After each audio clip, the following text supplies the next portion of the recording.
Racikan Berita 1. Ya, Kanda Abbas, Abbas Taha, Prof, Doktor, ya. Banyak yang kita ingin sampaikan, tapi kita pilah-pilah dulu. Ini PKI lagi rame nih, Kanda. Ya. Bahaya latennya membuat kita berpikir, jangan sampai anak cucu kita ya terjerumus kembali dengan PKI yang udah merusak kita. Oke, Bang Abbas silakan.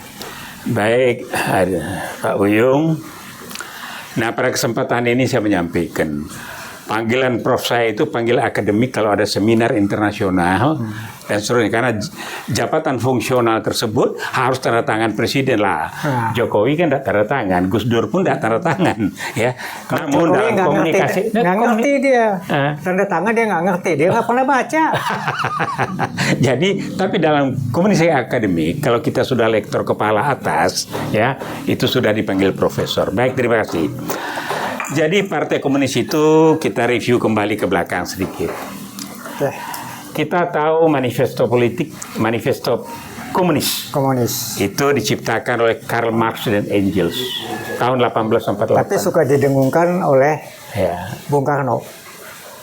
Bung Karno belakangan, 1800-an ini. Oh, itu iya, maksud saya suka diungkap oleh manifesto politik itu. Bung Karno juga pernah ngomong. Oh iya, dan terakhir kalau Bung Karno ini ya dengan nasakomnya, dengan nawaksaranya yang ditolak sehingga dia jatuh kan. Oke. Jadi komunis ini sebagai satu isme, ya, karena secara ideologi kita mengenalkan secara garis besar liberal, sekuler, komunisme, ya. Kemudian itu kan buah pikiran manusia yang menjadikan isme. Karena diikuti oleh followernya, dan dia bisa berada menjadi suatu negara komunis atau dalam satu negara ada partai komunis. Ya, jadi ini beda. Nah, kalau seperti Indonesia ini yang ada partai komunis.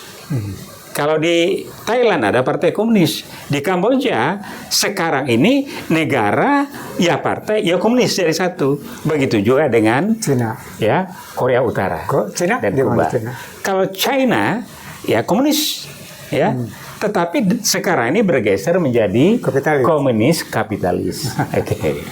Nah, jadi dalam perjalanannya, dalam perkembangan komunisme itu berkembang luar biasa. Pendekatan mereka rebut kekuasaan dengan segala cara. Kalau perlu dengan mengkop pemerintahan. Kemudian kalau perlu dengan pembantaian atau genosida. Kita lihat di Uni Soviet, di era lama. Berapa puluh juta itu. Kita lihat Cina Mao Zedong, ya, dengan tangan besi menghabisi berpuluh-puluh juta. Nah, ini bisa kita lihat tulisan-tulisan yang disampaikan dalam sejarah, atau Bang Taufik Ismail, atau Kiflan Zain dan Alfian Tanjung ini yang suka bicara soal komunis atau PKI.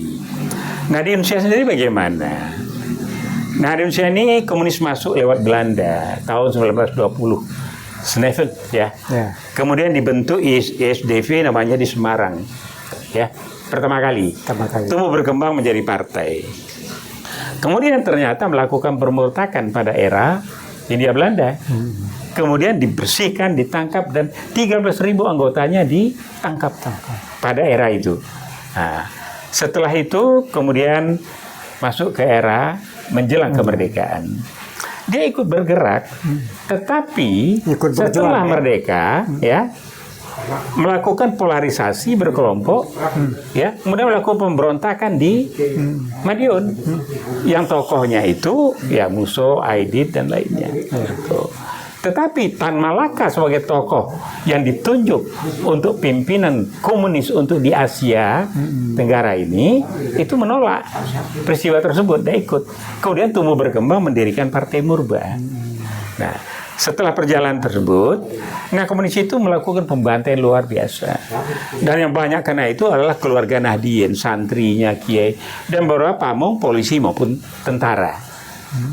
Dan waktu itu sampai keluar statement, pilih Soekarno-Hatta atau pilih Musso. Akhirnya rakyat ya semacam referendum kecil lah gitu ya. Nah, kemudian setelah itu tenggelam. Tahun 55 ya, semenjelang itu kan ada maklumat wakil presiden. Lahirlah partai-partai banyak di situ tuh ya. Nah, pada kesempatan itu ya Masyumi yang tadinya satu tahun 45 pecah menjadi dua partai yaitu NU. Yang Partai Syarikat Islam pecah merah dan putih. Nah, dalam pertarung dan tahun 55 itu, nah Masyumi menjadi pemenang terbesar untuk wilayah. Tetapi kalah kursi sedikit dari partai nasionalis. Karena nasionalis dan komunis itu banyaknya berada di Pulau Jawa. Sedangkan provinsi yang lain, majority adalah Masyumi. Nah, setelah itu dalam perjalanannya, ini yang namanya militansi ini tinggi ini. Kayak tanda kutip semacam jihad pula bagi diri mereka ini. Ya. Akhirnya mereka infiltrasi pemerintahan Soekarno. Nah, pada era Soekarno inilah mereka mampu mengendorse satu pemikiran sehingga statementnya Bung Karno yaitu Nasakom dengan demokrasi terpimpin. Nah, sedangkan kiai yang berkumpul yang menolak komunis dan ini di Palembang itu ditolak. Nggak benar itu katanya kan. Nah, setelah itu barulah pada tahun 65 masyarakat melakukan perlawanan luar biasa. Yang kita kenal dengan adanya karena ada peristiwa G30 September itu. Nah, untuk itu MPRS meminta pertanggungjawaban kepada Presiden. Nah, Presiden memberikan pertanggungjawaban melalui nawasakranya, yaitu 9 ya. Tetapi tidak tegas menyatakan PKI pelakunya. Jadi ngambang gitu kan, dianggap oknum lah apa gitu ya. Nah, akhirnya ditolak, akhirnya jatuhlah Presiden Soekarno dengan beberapa catatan tersebut. Tapi patut diingat juga, yang baik itu baik, yang tidak katakan tidak. Bung Karno pun berbuat banyak untuk kemerdekaan ini. Nah, begitu ya. Jadi dengan demikian, tahun 98 mulai muncul ini yang namanya PKI Gaya Baru. Kalau sebelumnya kan OTB, organisasi tanpa bentuk, dengan tokohnya Rewang dan sebagainya.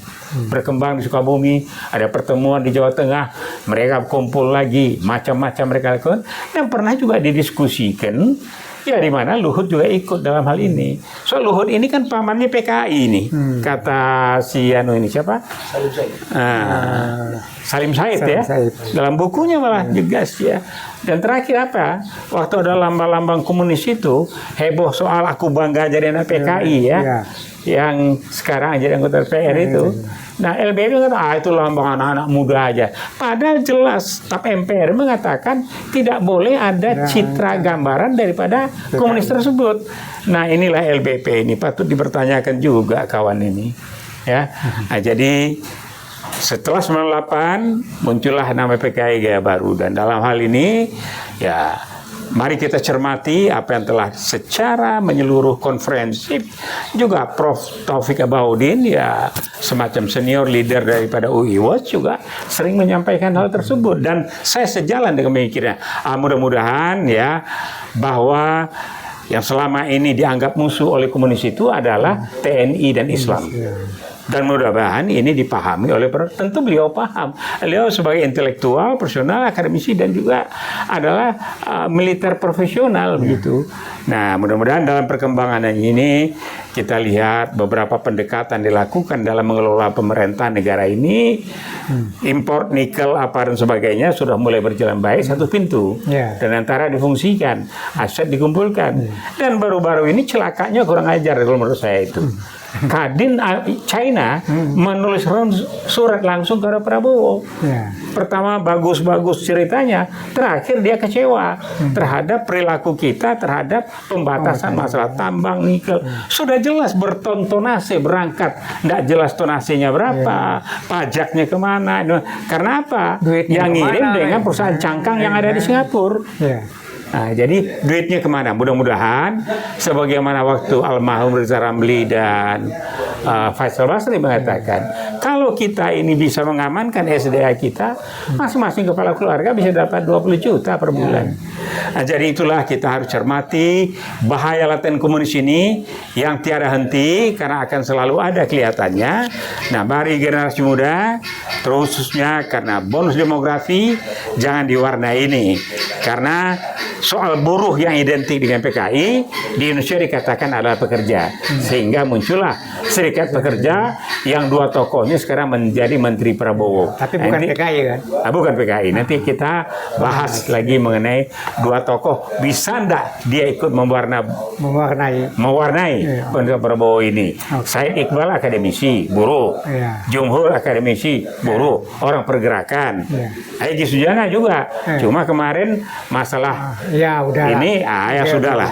Yang penting bahaya laten komunis disikapi, diperhatiin, dipelototin terus agar tidak tumbuh berkembang.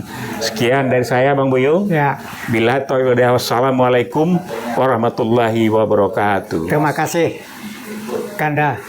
Mungkin ini sesuatu yang bisa memberikan amunisi buat masyarakat. Ya, bahwa PKI itu sangat bahaya, sehingga disebut bahaya laten ya. Buat generasi kita. Ya, betul. Ya, jadi kami dari UI Watch dari awal melalui Bang Taufik Baudin menolak, sehingga Bang Taufik juga mengatakan bahwa sekarang itu PKI gaya baru. Jadi semuanya ada kaitannya. Saya rasa demikian. Terima kasih. Assalamualaikum warahmatullahi wabarakatuh. Waalaikumsalam warahmatullahi wabarakatuh. Veritas, Veritas, Justisia.